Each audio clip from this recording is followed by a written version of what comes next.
Hey everybody, this is Holly with another video on Judy's horse Annie. I think, what is this, part 3? I have to go check. I'll have it labeled right in the comments or in the title. So Judy's at a frustrating point right now, and we're gonna see if we can come up with some ways to alleviate her frustration and Annie's state right now. A couple of weeks ago, Annie ran in for treats or her supplements. The way she has it set up is she's got the hay about 2 football fields away from the shelter and the water so that Annie gets her exercise in and gets enough walking done in a day to help her feet expand and just for her overall health. So she came running down from where she was up at the hay. And now here's what she was like a few days ago.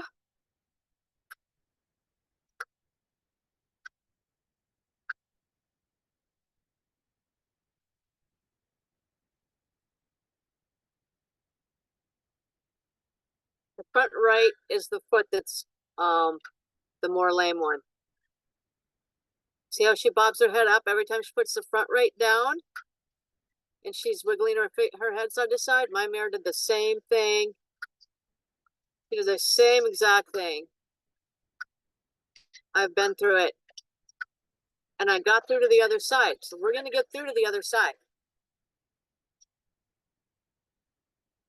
Poor thing. It's not good.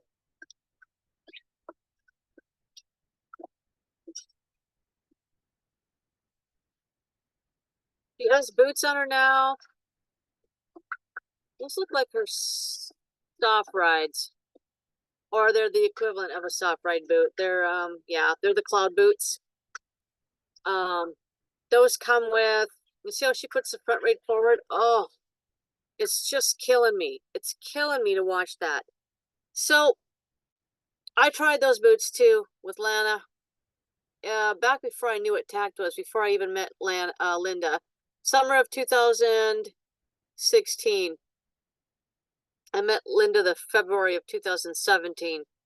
I bought soft ride boots for her as well. And I found that sometimes those pads that come in those boots that have a lift where the frog goes, they have like a triangle shape that's higher and it's angled higher towards the back of the boot.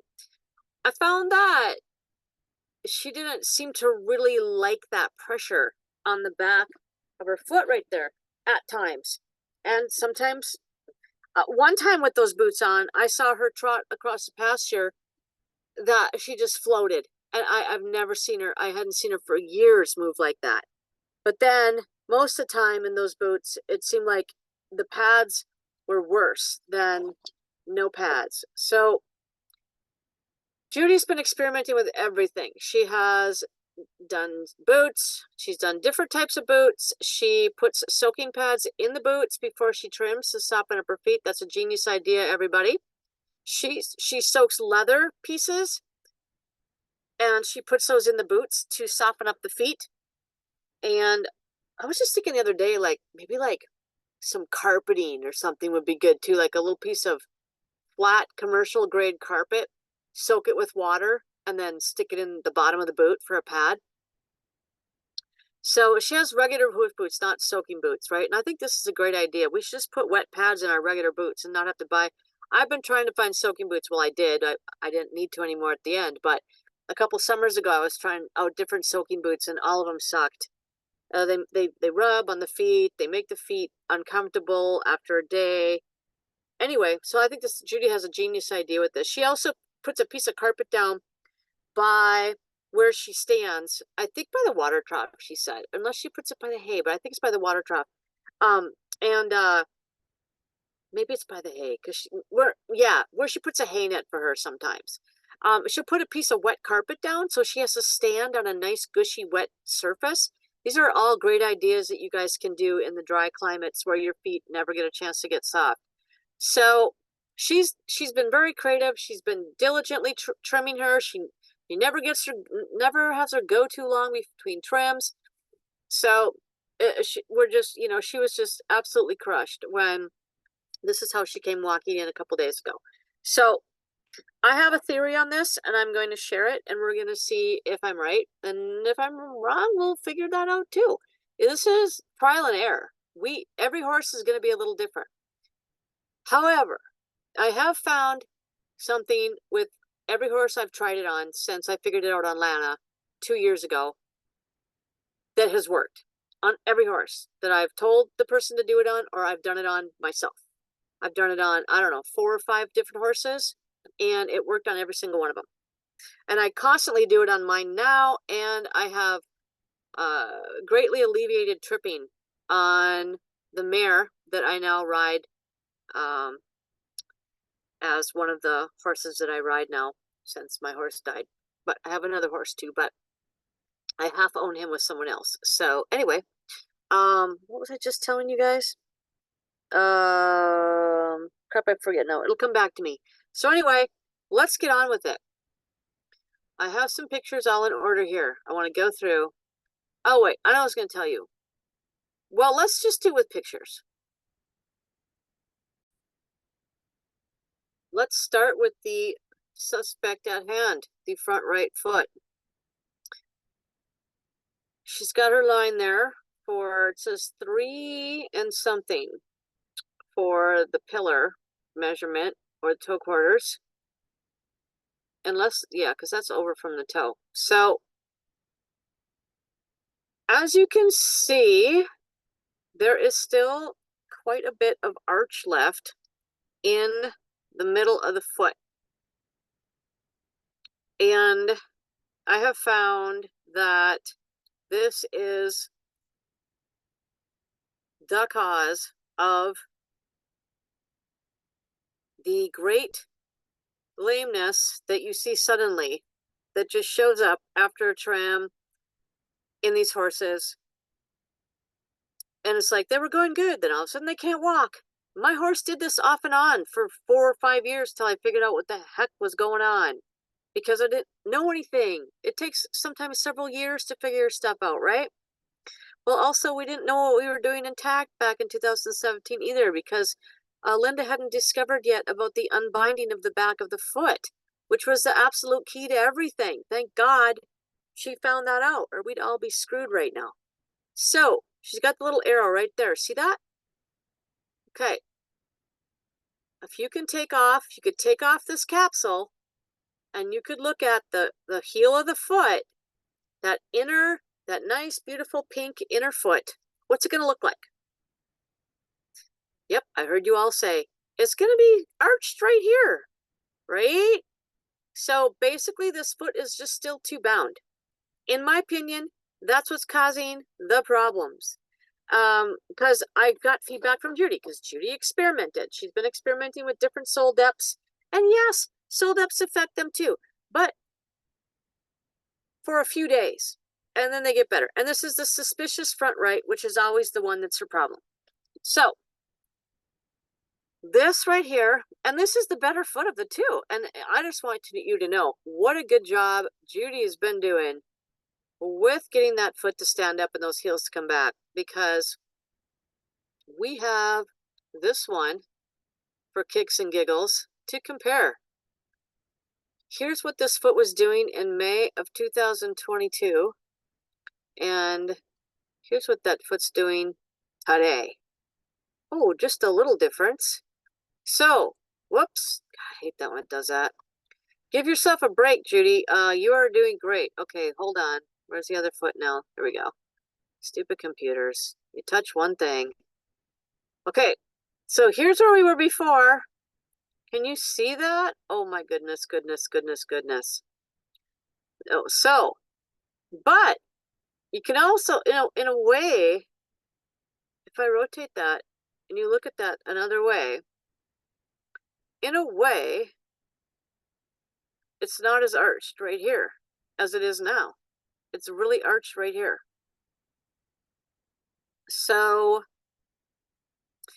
we're going to figure out the key, because what's happened is she's fixed the toe. She's bringing the toe back, bringing the toe back, bringing the toe back. keeping this length right. Maybe a little bit can come off right here.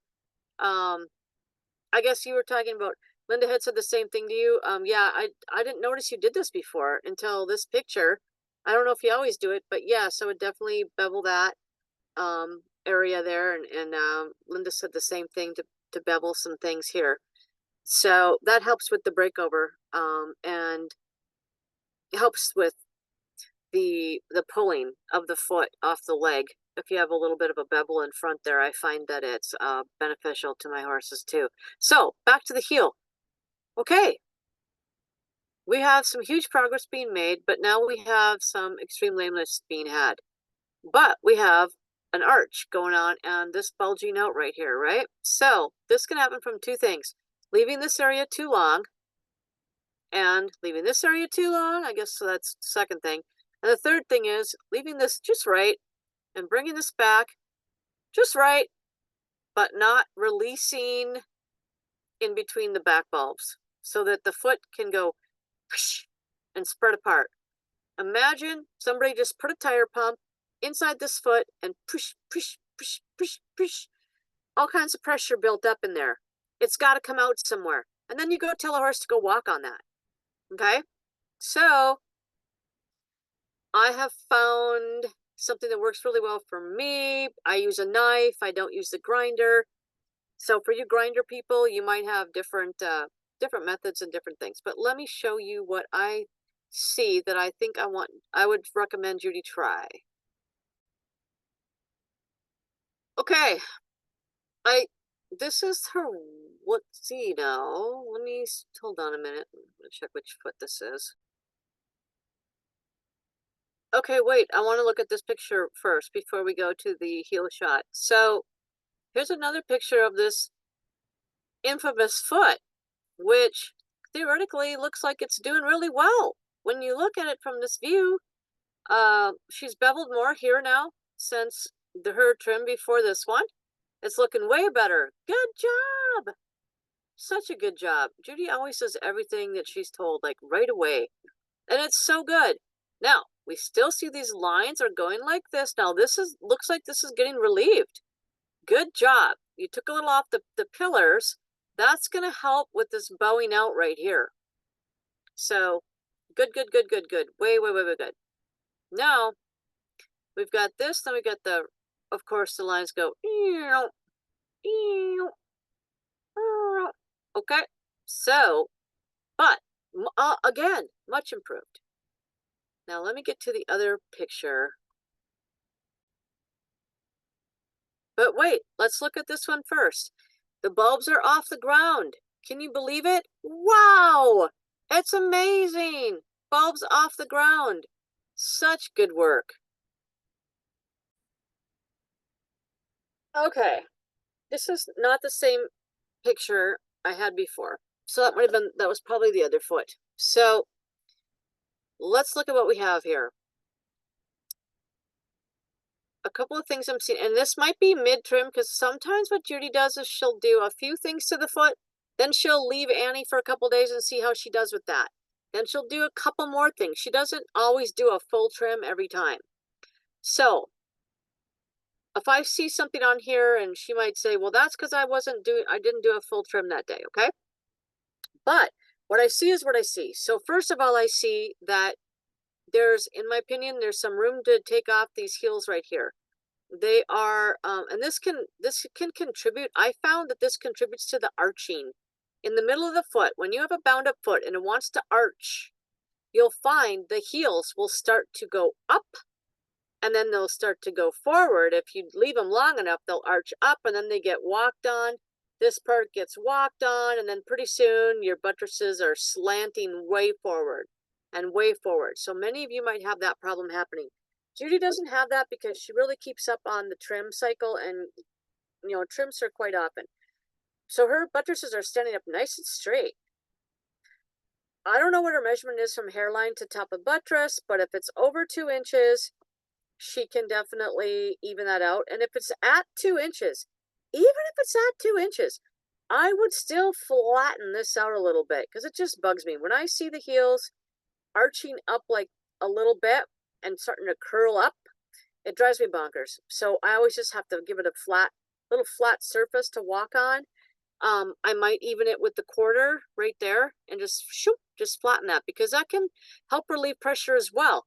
If you have an arching up heel, and I mean arching up from this angle here, you'll see that there's a dip in the middle of the sole. And yes, the sole has the what's the word? Consecular. What's the word Linda always says?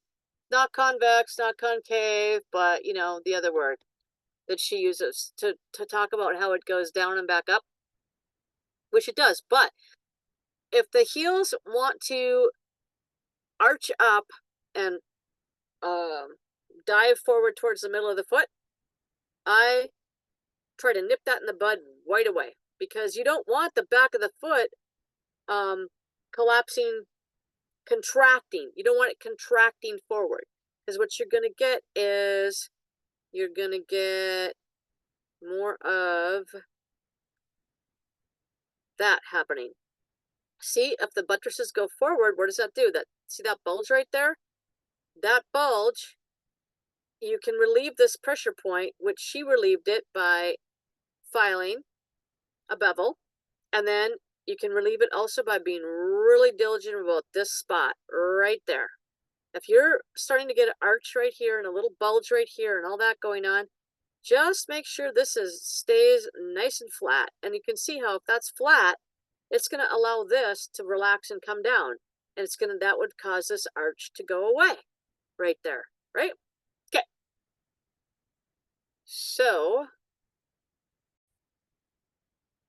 Okay. So here's the right front just a few days ago. By looking at it, you'd be like, hey, it's doing good. I mean, we have people in the group that have feet that are way worse than this, that are like sound on them, right? Couple things I'm seeing. I'm seeing how the foot wants to expand right here, and it's gotten bigger and wider. And then it looks like it's a little bit bound up right in here. And then it gets wider again here, right? That can be right here. That can be because this area needs pressure relief. This is the key area I have found. If I relieve pressure right in here, this relieves pain in the horse immediately, like as soon as by the end of the trim. And for sure within a couple days. Sometimes it might be sore the next day, depending on how much I changed in one trim, because if you're changing everything in the whole foot and doing a lot of stuff at one time, they might be sore for a day as everything releases and comes apart and changes. But then after that, you'll see that they're better and better and better. If this is the only thing that's really causing a problem, and I relieve this pressure in here, it's like it goes psh, and it just relieves everything. And the horse is like, thank you, thank you. You just took out the pressure underneath the navicular bone. Thank you so much. Now I can walk on my heel. So Judy and I have been working on how much to take out in here and what to do here. And she's started. You can see she's done a little trimming in here.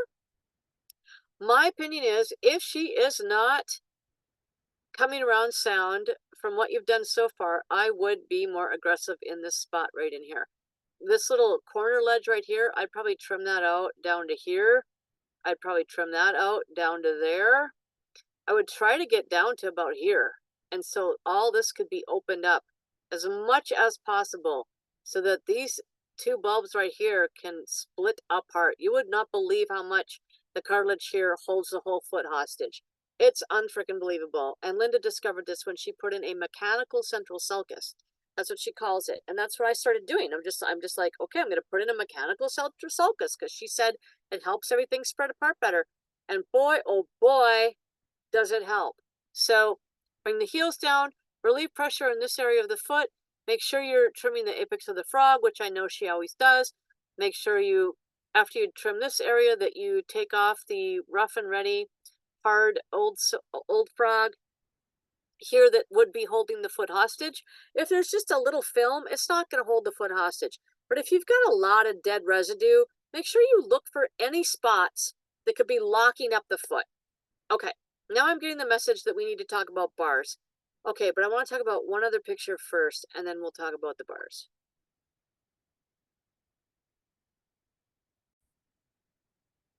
Okay, so here's the unlame foot.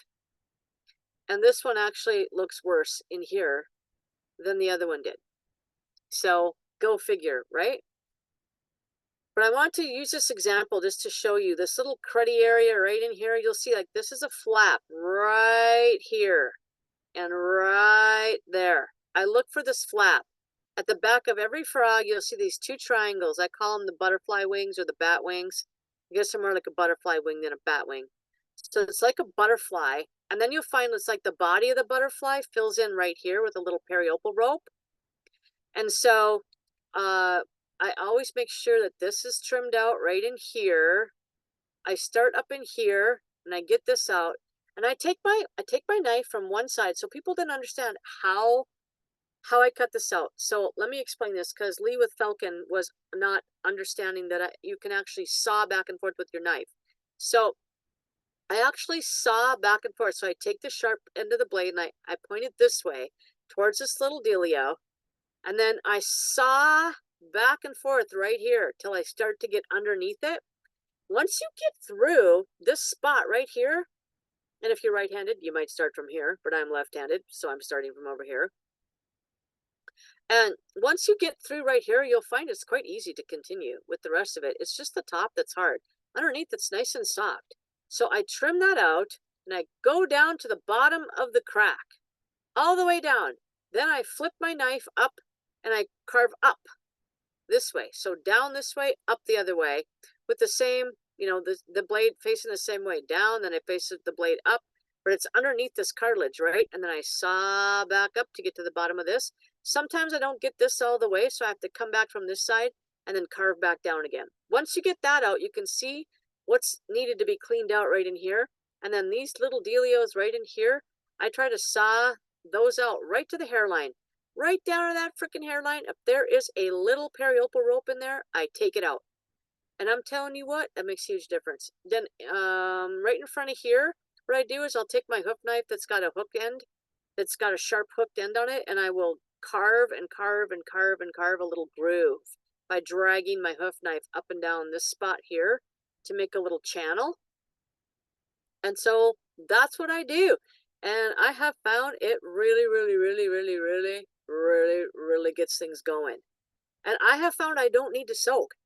If I do that to every horse that I'm trimming on a regular basis and I really get after the bars, I don't have to soak. However, I live in Minnesota.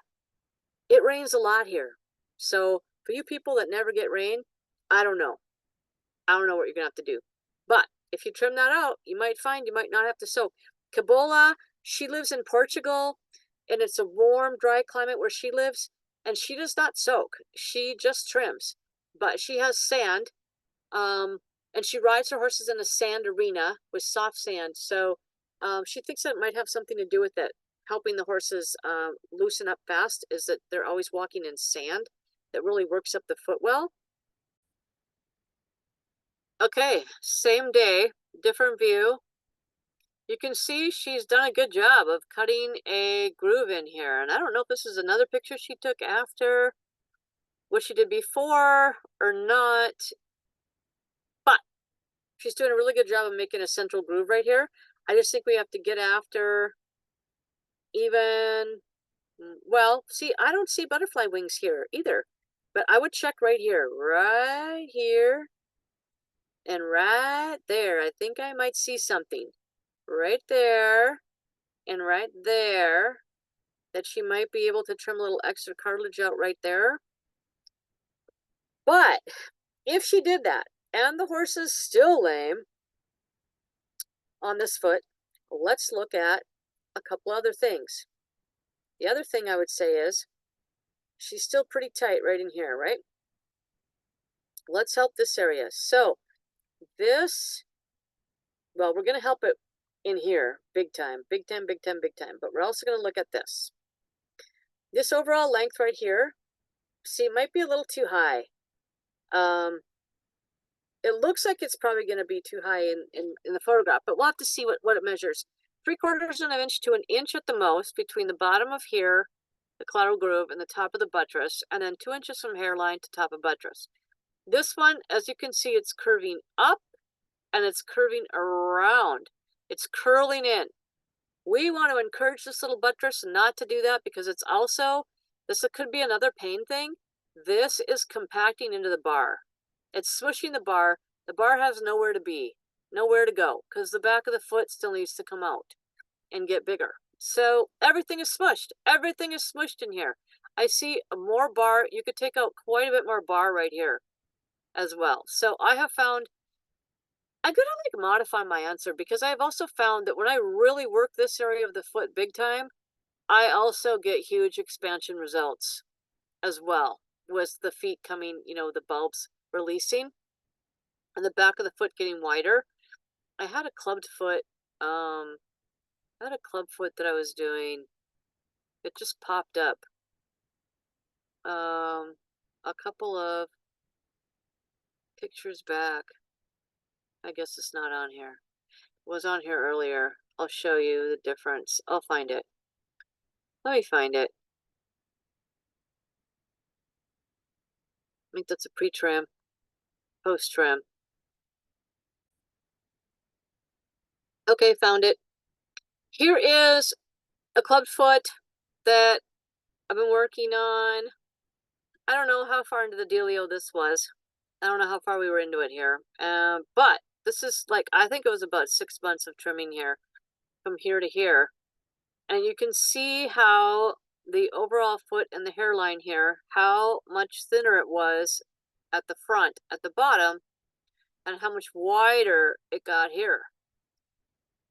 That's from doing all the work I'm going to explain next, as well as cutting in between that frog. But you really got to do your seat of the corn work and your bars work. Otherwise, the foot will never expand back out. So, and then you can see this one expanded at the hairline quite a bit from this one. The cartilages are starting to really expand up here. And then what is he? He's still a little bound right here.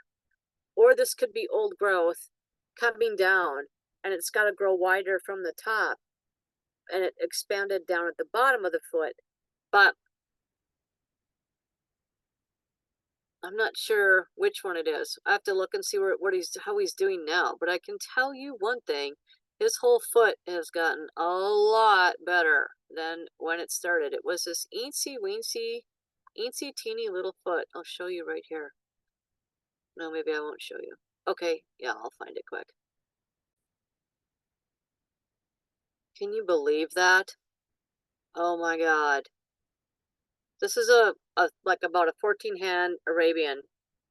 And look at that foot.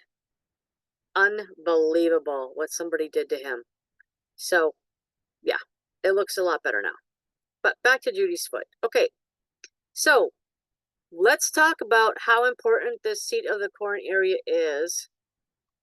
I'll make sure I have the right version so I can zoom it in here. This is the right version. Okay, let's get that big again. All right. Okay, so mysteries of why she's still so sore on this foot.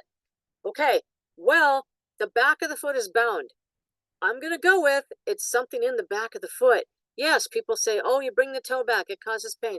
Yeah, but if you don't release the back of the foot at the same time as you bring the front of the foot back, that's what causes the pain. It's good to bring the front of the foot back. It's also good to bring the back of the foot back at the same time. Okay, so we're going to do that. Here I'm seeing there looks like a plate right here. There's a ledge. I would definitely start on this side right here. Carve till there's no plate left over here on the bars. When you map the bar from the edge of the buttress to this side of the apex, you're going to get the bar. See, that whole thing's a flap, right? There you go. Ta-da! Probably going to need to come down to about here. And looks like she did, or she's probably going to say I did. It's hard to see in a photo, right, what people do. Stuff looks funky in photos sometimes, where you trimmed, but then you look in the... But see, also, photos will tell you stuff you leave behind that you think you did in person, and then you'll go back later and go, oh, look at that. There's a bunch left there. So I think you have more to take out here. The seat of the corn area, super important. You can see she was cutting, doing some things with her knife here. If you see big cracks and things like that, this can be areas that you need to exfoliate. I know she was experimenting with leaving more sole. between trims last time. She lives with a very rocky, dry area where she lives. So, however, it can get to a point where it also locks up the foot. And it can also get to a point where it causes issues with the inner foot, because if it's too compacted, it will push up into the inner foot, and it's almost like having a rock in your foot, because you'll get little bumps and bulges underneath inside the sole that'll push up into that inner foot, and it'll cause pain. So we have found you have to take that off. Now right here, you've got a little ledge here too. I carve that. I usually just carve that flat to the sole with my knife. Now her bars are very short and curved. That's because that back of the foot is still really bound up. So that's another reason to take this down flatter right here, because you can see how it's higher, and that's smushing into this. So everything wants to creep forward in the back of the foot, and we don't want that to happen. So I would take this down to about here. And then I would take this with my hoof knife and I would carve this out right there, carve it out. So you make a new top of the buttress by kind of going right to about here. Then this and this and this, all trimmed out right in here. So then the bar almost looks like it's now extended down to here versus buttress pushing the bar. And it's going to make it look like it came down a ½ inch just from trimming it that way. And it's really going to release pressure right here, because this is pushing, pushing, pushing up and underneath here where the navicular bone is. Same with this one. Get rid of that. Flatten it down a little bit. Take her down, baby. Take that down. Clean this out really good. Maybe be a little bit more, aggressive with the apex. Maybe you want to take that down even more. Another little cut or two here. And then, of course, just some light trims down your frog. Now, maybe your frog is like cement and you're like, I can't do it. Get a knife sharpener, get a knife sharpener, people. It works really well. Sometimes I sharpen my knife 2 times in one trim. Also right in here, this is suspicious as well. I'd be just kind of exfoliating this with my knife and seeing what's going on there. I'd be definitely exfoliating right here, and see that little line in there? You've got hoof separation going on right here. That usually means it's been left too long and it separates out because of the pressure. It gets pulled away from the foot as the horse walks. So wherever I leave something too long, you'll come back and find these little pebbly areas. And like I said, this looked like it could maybe be, that was a leverage point before that was causing the bulge right here, right? Here's your bulge. Okay, let's talk about this. Remember when I said there was a bulge on the side of the foot? You guys remember that, right? We can go back to that picture quickly, take a quick glance. Okay, let's do a side-by-side. Okay, we have this one here, and we got this one here. Okay. Direct correlation. Bulge right here in the foot. We're working on releasing. She's doing a great job. A little spot right here, I said, I would take a little bit more off right here to relieve that pressure, and this bulge can come down. What did I say when I saw it from this view? Same thing. Take a little bit off right here to relieve this pressure. You want the foot flat. You want it to come flat to the back. If it's starting to come up, that means it's too long. Take her down. Get rid of it. Okay. And that'll also make these seem longer, because now when it makes this seem longer, what's it doing? It's giving a spot for this little area right in here to be able to go somewhere. Because when it's curling back up like this, what's it doing? Smushing this. So none of this can be relieved. There's pressure, pressure, pressure, pressure, pressure, pressure, pressure. All inside the foot, all through here. Okay? We're going to relieve this pressure, and I guarantee you she's going to start feeling better really soon. Okay.